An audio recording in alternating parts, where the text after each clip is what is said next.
ನಿಟ್ಟುಸಿರು ಕರ್ತವ್ಯದ ಉಸಿರನ್ನು ನುಂಗಿ ಹಾಕಿತು. ಇಲ್ಲ ಇಲ್ಲ, ಹಾಗಾಗಬಾರದು, ಹಾಗಾಗಬಾರದು. ಧೃತರಾಷ್ಟ್ರ, ಗೆಳೆಯ ಧೃತರಾಷ್ಟ್ರ. ಆ ಪಾಂಡವರಿಗೆ 5 ರಾಜ್ಯವನ್ನು ಕೊಟ್ಟು ಸಂಧಿ ಮಾಡಿಕೊಳ್ಳಲು ಹೇಳಿ ದುರ್ಯೋಧನಿಗೆ ಹೇಳಿದ್ದಾಯಿತು ಗಾಂಧಾರಿ.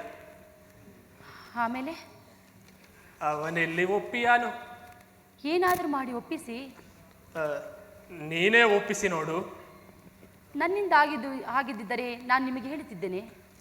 ಎಷ್ಟೇ ಆದರೂ ನೀನು ಅವನ ಹೆತ್ತ ತಾಯಿಯಲ್ಲವೇ? ಅವನೇನು ಯುದ್ಧವೇನು ಬಲ್ಲವನೇನು? ಆತನಿಗೆ ಯುದ್ಧದಲ್ಲಿ ಗೆದ್ದೇ ಗೆಲ್ಲುತ್ತೇನೆಂಬ ಪೂರ್ಣ ಭರವಸೆ ಇದೆ.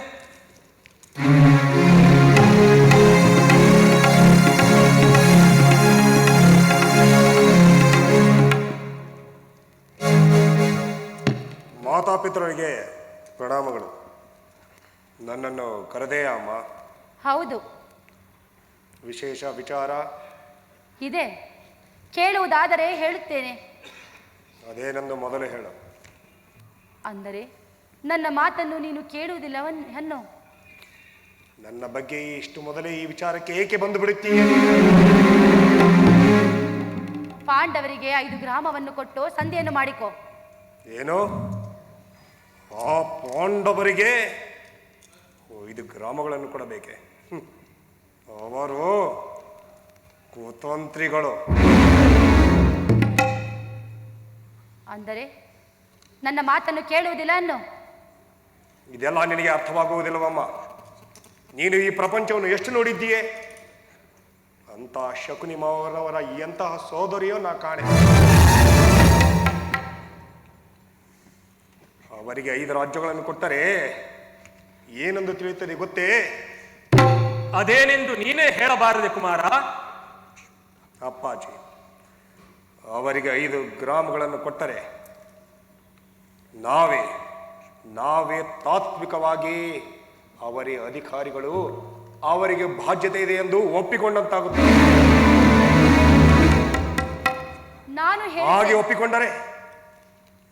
ಒಪ್ಪಿಕೊಂಡರೆ ನಾನು ರಾಜ್ಯದ ಮೇಲೆ ಬಲಾತ್ಕಾರದಿಂದ ಬಲವಂತವಾಗಿ ಅಧಿಕಾರ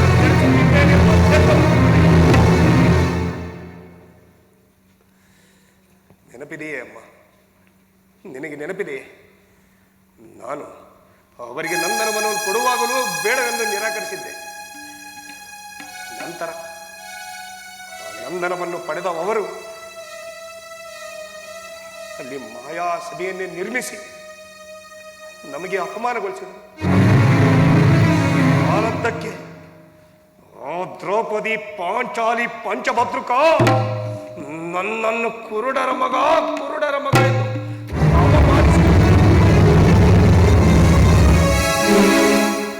ನಿನಗೆ ನೆನಪಿಲ್ಲವೇ ಅಮ್ಮ? ಬಾಲ್ಯದಲ್ಲಿ ಆ ಭಂಡ ಭೀಮ ನಮ್ಮೆಲ್ಲ ಅಣ್ಣ ತಮ್ಮಂದಿರನ್ನು ಮುಳ್ಳಿನ ಪೊದೆಗೆ ತಳ್ಳಿದ್ದ. ನನ್ನ ಆತ್ಮೀಯ ಅನುಜ ದುಶ್ಯಾಸನ ರಕ್ತ ಸಿಕ್ತನಾಗಿ ನಿನ್ನ ಬಳಿಗೆ ಬಂದಾಗ ನೀನೇನು ಹೇಳಿದೆ, ಏನು ಹೇಳಿದೆ? ಒಂದೇ ಒಂದು ಮಾತು, ಬಡಿದಾಡಬೇಡಿ ಮಕ್ಕಳೇ, ಹೊಂದಿಕೊಂಡು ಇರಿ ಅಂತ.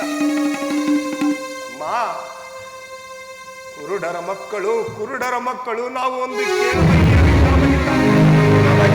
ಎಂದಮ್ಮ ಎಂದು.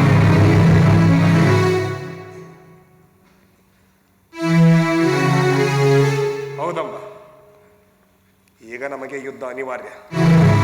ಯುದ್ಧ ಮಾಡೇ ಮಾಡುತ್ತೇವೆ.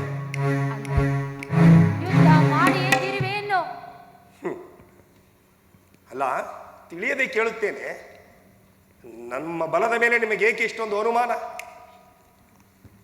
ನಾವು ಅಧಿಕಾರರೂಢರಾಗಿ ಕೊಡುವುದು ನಿನಗಿಷ್ಟವಿಲ್ಲವೇ? ಅಮ್ಮ, ನಾನು ಸುಯೋಧನ ಈಗ ಸ್ಪಷ್ಟಪಡಿಸುತ್ತಿದ್ದೇನೆ, ಕೇಳಿಕೊ. ಈ ಯುದ್ಧದಲ್ಲಿ ಗೆಲುವು ನಮಗೆ ನಿಶ್ಚಿತ. ಆಗ ನೀನೇ ಮುಂದೆ ಬಂದು ನಮಗೆ ಆಶೀರ್ವಾದ ಮಾಡಬೇಕು.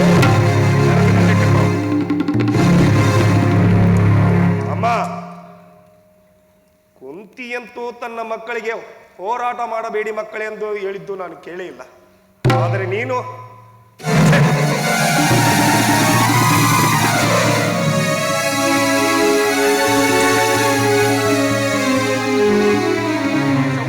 ಸೈನ್ಯವಿದ್ದರೂ ಕೂಡ ಪಾಂಡವರು ಶ್ರೀಕೃಷ್ಣನ ಸಹಾಯದಿಂದ ಕುರುಸೇನೆಯನ್ನು ನಿರ್ನಾಮ ಮಾಡಿದರು.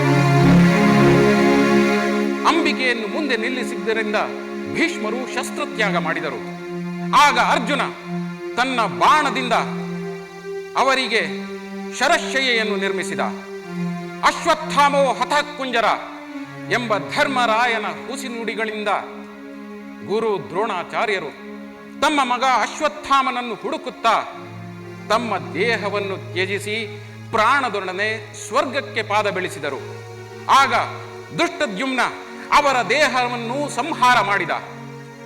ಇನ್ನು ಅವಮಾನ ತಾಳಲಾರದೆ ವಿದುರ ತನ್ನ ಬಿಲ್ಲು ಬಾಣಗಳನ್ನು ತುಂಡರಿಸಿದ. ಪರಿಸ್ಥಿತಿಯ ಸಂಚಿಗೆ ಒಳಗಾದ ಕರ್ಣ ತನ್ನ ಶೌರ್ಯವನ್ನು ಕಡೆಗೂ ತೋರಿಸದೆ ಪಾಂಡವರು ತನ್ನ ಒಡ ಹುಟ್ಟಿದವರು ಎಂಬ ಭ್ರಮೆಗೆ ಒಳಗಾಗಿ ಮಿತ್ರ ಕೌರವೇಶ್ವರನಿಗೆ ಮೋಸ ಮಾಡಿ ಅಸುನೀಗಿದ. ಭೀಮಸೇನ ತನ್ನ ಗದಾ ಪ್ರಹಾರದಿಂದ ದುಶ್ಯಾಸನನ ತಲೆಯನ್ನು ತುಂಡರಿಸಿ ಅವನ ಎದೆಯ ರಕ್ತದಿಂದ ದ್ರೌಪದಿಯ ಕೂದಲನ್ನು ಸವರಿ ಅವಳ ಮುಡಿ ಕಟ್ಟಿದ. ಹೀಗೆ ಎಲ್ಲರನ್ನೂ ಕಳೆದುಕೊಂಡ ದುರ್ಯೋಧನ ಯುದ್ಧದ 18ನೇ ದಿನ ತಾನೇ ಯುದ್ಧರಂಗಕ್ಕೆ ಜಿಗಿದ. ಸಂಜಯ ಸಂಜಯ ಘೋರ ಯುದ್ಧ ಮಾಡಿದ ದುರ್ಯೋಧನ ಕೃಷ್ಣನ ಸನ್ನೆಯಂತೆ ಭೀಮಸೇನ ಅಧರ್ಮ ಯುದ್ಧ ಮಾಡಿ ದುರ್ಯೋಧನನ ತೊಡೆಗೆ ಗದಾ ಪ್ರಹಾರ ಮಾಡಿದ. ಅಯ್ಯೋ ಸಂಜಯ ಸಂಜಯ! ಆದರೆ ಈಗ ಗಾಂಧಾರಿ ಮತ್ತು ಧೃತರಾಷ್ಟ್ರ ಮಗನನ್ನು ಭೇಟಿ ಮಾಡಲು ಯುದ್ಧರಂಗಕ್ಕೆ ಹೊರಟು ನಿಂತಿದ್ದಾರೆ. ಆದರೆ ದುರ್ಯೋಧನನ ಈ ಪರಿಸ್ಥಿತಿಯನ್ನು ನಾನು ಅವರಿಗೆ ಹೇಗೆ ತಿಳಿ ಹೇಳಲಿ? ಸಂಜಯ ಏನೆಂದು ವಿವರಿಸಲಿ? ಸಂಜಯ! ಧೃತರಾಷ್ಟ್ರ ಬಂದೆ.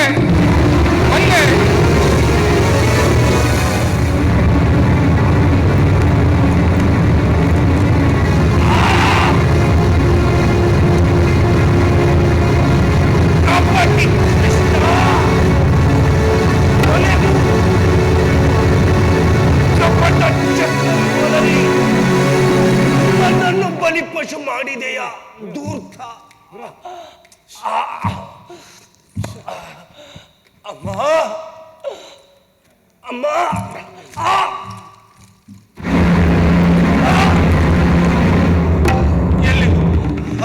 ಎಲ್ಲಿ ನನ್ನ ಮಗ ಕುಮಾರ? ಅಯ್ಯೋ! ಎಲ್ಲಿ ದುರ್ಯೋಧನ? ಸಂಜಯ ಬನ್ನಿ. ಕಪಟಿ ಕೃಷ್ಣ ಎಲ್ಲಿದ್ದಾನೆ ನನ್ನ ಮಗ? ಎಲ್ಲಿದ್ದಾನೆ? ಎಲ್ಲಿ?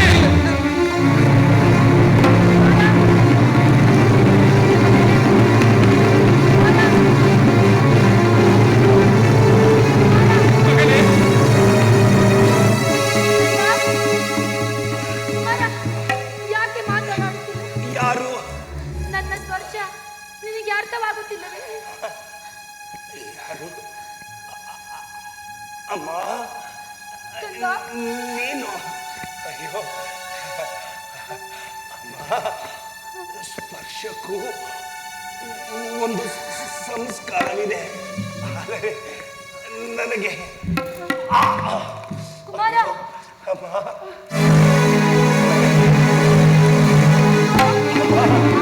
ನನಗೆ ನಿನ್ನ ಸ್ಪರ್ಶವೇ ನೆನಪಾಗುತ್ತಿಲ್ಲವಲ್ಲವಮ್ಮ?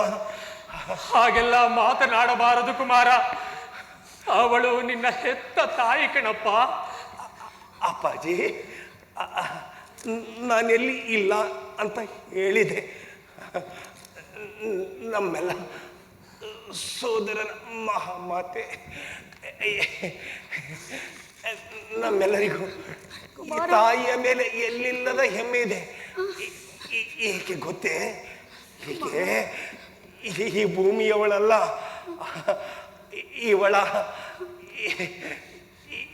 ಇವಳ ಗರಿಮೆ ಹಿರಿಮೆ ಆಕಾಶದಷ್ಟು ಎತ್ತರ. ನಾವು ಸಾಮಾನ್ಯ ಪುತ್ರರು ಅವಳ ಎತ್ತರಕ್ಕೆ ಹೋಗಿ ಅವಳ ಮಮತೆಯನ್ನು ಮುಟ್ಟಲಾರದೆ ಹೋದೆವು. ಅವಳನ್ನು ಅರ್ಥ ಮಾಡಿಕೊಳ್ಳಲು ಪ್ರಯತ್ನಿಸು ಮಗು. ಅಪ್ಪಾಜಿ ಈಗಲೂ ಈ ಕ್ಷಣಕ್ಕೂ ಇವಳನ್ನು ಅರ್ಥ ಮಾಡಿಕೊಳ್ಳುವುದರಲ್ಲೇ ಇದ್ದೇನೆ. ಅಪ್ಪಾಜಿ, ಇವಳು ನನ್ನ ತಾಯಿ ಮಹಾ ದೃಢ ಸಂಕಲ್ಪದವಳು. ಎಷ್ಟು ಗೊತ್ತೇ? ಪ್ರೀತಿಯ ಮುದ್ದಿನ ಮಗ ನಾನು ಸಾವನ್ನಪ್ಪುತ್ತಿರುವುದನ್ನು ನೋಡಲು ಕಣ್ಣಿಗೆ ಬಟ್ಟೆ ಕಟ್ಟಿಕೊಂಡೆ. ಹೀಗೋ ಹೀಗೋ ಈ ಬಟ್ಟೆಯನ್ನು ಹೀಗೆ ತೆಗಿದ್ದೇನೆ. ಹೀಗೋ ಬೇಡಿ ಅಮ್ಮ, ಬೇಡಿ. ಮುಂದೆ ಈ ಜಗತ್ತು ನನ್ನನ್ನು ತೆಗಳಿತು. ನೀನು ಮಹಾಸಾಧ್ವಿ, ಮಹಾಸತಿ. ನನ್ನಿಂದಾಗಿ ಆ ಪಟ್ಟಕ್ಕೆ ತುಚ್ಚಿ ಬರುವುದು ಬೇಡ. ನೀನು ಆ ದೇವಸ್ಥಾನದ ಕಳಶಕ್ಕಿಂತಲೂ ದೊಡ್ಡವಳು. ನಾವು ಸಾಮಾನ್ಯದವರು. ನೀನು ಮಹಾಸತಿ, ಮಹಾಮಾತೆ. ಈ ಮಹಾಮಾತೆಯ ಮಕ್ಕಳು ನಾವು ಸಾಧಾರಣವಾಗಿ ಹುಟ್ಟಿ ಈಗ ಸಾಧಾರಣವಾಗಿ ಕುಮಾರ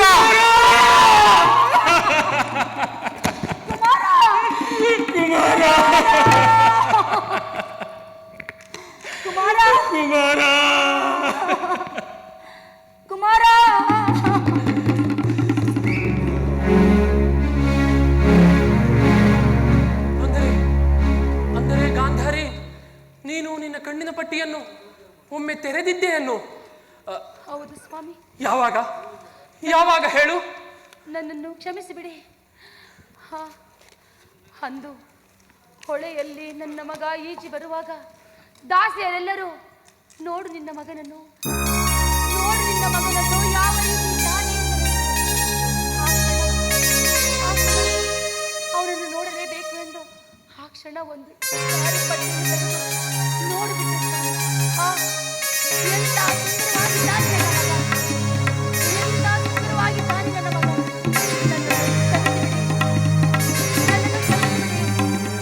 ಇಲ್ಲ ಗಾಂಧಾರಿ, ಇಲ್ಲ, ನೀನು ಯಾವ ಅಪರಾಧವನ್ನು ಮಾಡಿಲ್ಲ. ಹಿಂದೆ ನನಗೆ ಗೊತ್ತಾಗಿದ್ದು ನೀನು ಒಳಗು ಹೊರಗು ಹೆಣ್ಣು ಎಂದು. ಇಂದು ನೀನು ನನಗೆ ಮಹಾಸಾಧ್ವಿಯಂತೆ ಕಾಣುತ್ತಿದ್ದೀಯೆ. ಗಾಂಧಾರಿ, ನೀನು ನನ್ನನ್ನೊಮ್ಮೆ ನೋಡಲಿಚ್ಛಿಸುವೆಯಾ? ನಿನ್ನ ಕಣ್ಣಿನ ಪಟ್ಟಿಯನ್ನು ಒಮ್ಮೆ ತೆರೆಯಲಿಚ್ಛಿಸುವೆಯಾ?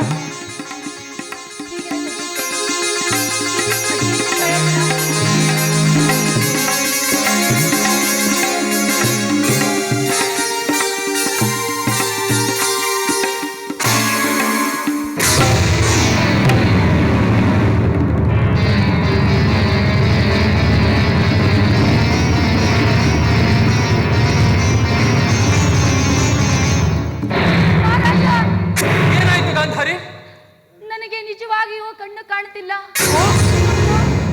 ಎಲ್ಲಿದ್ದೀರಾ? ನಿಜವಾಗಿಯೂ ಕಣ್ಣು ಕಾಣುತ್ತಿಲ್ಲ. ನಿಜವಾಗಿಯೂ ಕಣ್ಣು ಕಾಣುತ್ತಿಲ್ಲ. ಯೋಚನೆ ಮಾಡ ಮಹಾರಾಜ.